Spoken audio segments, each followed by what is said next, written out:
Hi folks, Sean Dusty, the charity ambassador here, and today I want to talk to you about auction psychology. Now, the reason I got into the auction industry was because I loved that siren call of the $5, $10, $10, $15 down here, $20, 25, 30, 30, 35, 35, 45, 55, 65, 75, 85.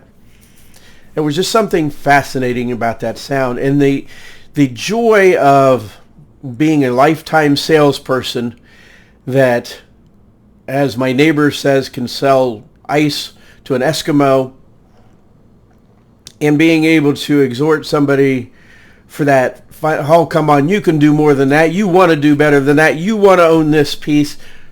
You get the idea. The sales, the pushiness without being pushy, the helping somebody to buy, not pressuring them. In that art form in there.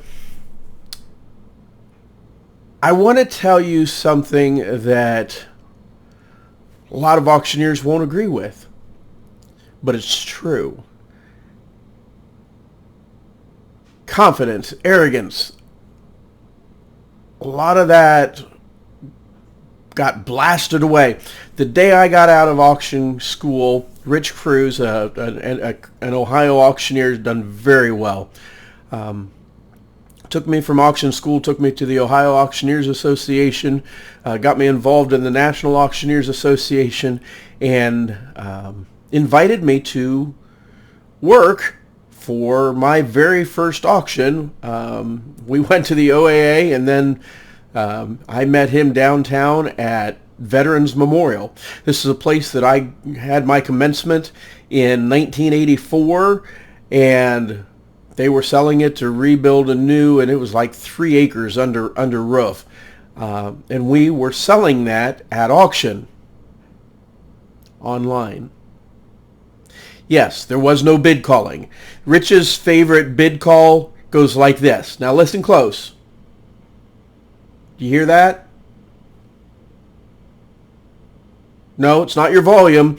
It's an online bid. There is no bid call. Later on, we liquidated ECOT as well, the electronic classrooms of tomorrow. The real estate down on 23 and 270, the real estate brought over $3 million. The opening bid was $1 because all of our online auctions started at $1.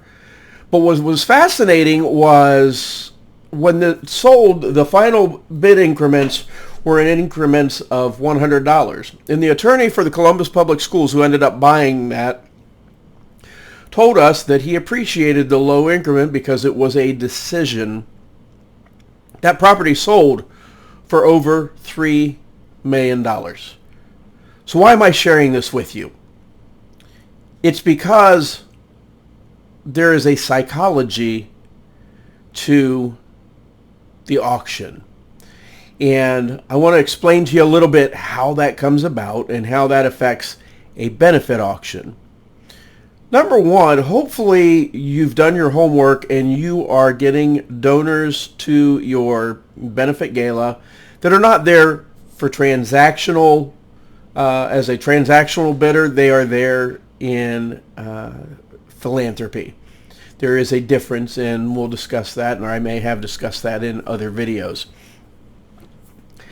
But the auction psychology is, nobody ever goes to an auction and says, wow, they started that bid at $3, or they started that bid at $1. They're like, can you believe that brought $5,000? Can you believe that brought $1,000, or whatever the case may be? But here is the science and the art form that goes into a live bid call at an auction gala, at a live auction. It is basically people taking ownership. Say we're selling a trip that we're going to get $2,000 out of. We know we want to get $2,000 out. We know that's what it's worth. Well, hey, Sean, where are you going to start the bidding? Well, I'm not going to start at $2,000 because then I get one bid and then we have to sell it. Or We may not get a bid. Now, a lot of times I will fish, but that's just in an effort to save time. The right way to do it is to start low. You have a trip that's worth $2,000. What would be a good opening bid? Strong. What would be a good deal on it? $1,800? $1,500? Yeah, $1,500 would be a good deal on that. But, how about 1,000? 1,000's half price.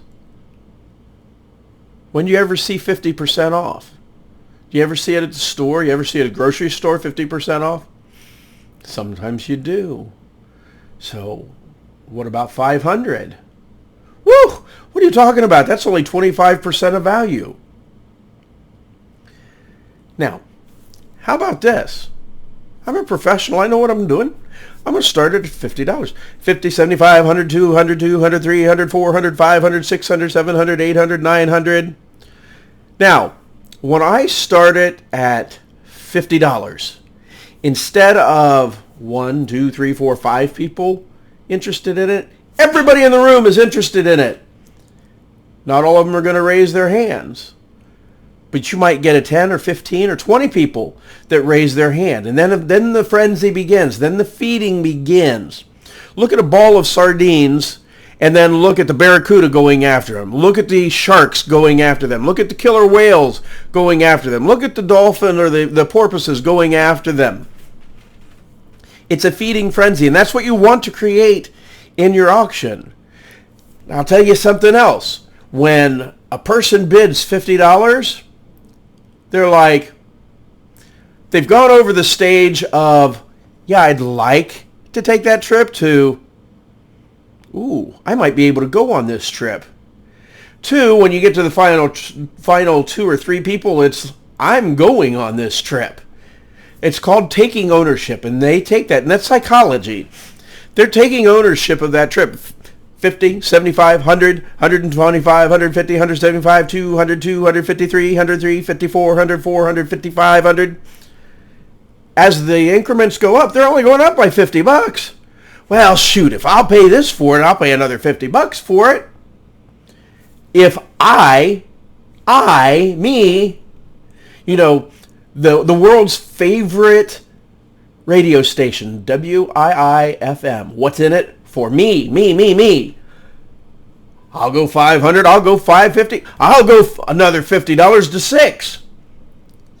And then they take ownership of it, and you go up. But eventually, people start dropping out. They're like, "Ooh, I can't afford that," or maybe not. Maybe I'm not as excited about this as I want to be. But you've got more people involved, and what's happened is it's created a wave.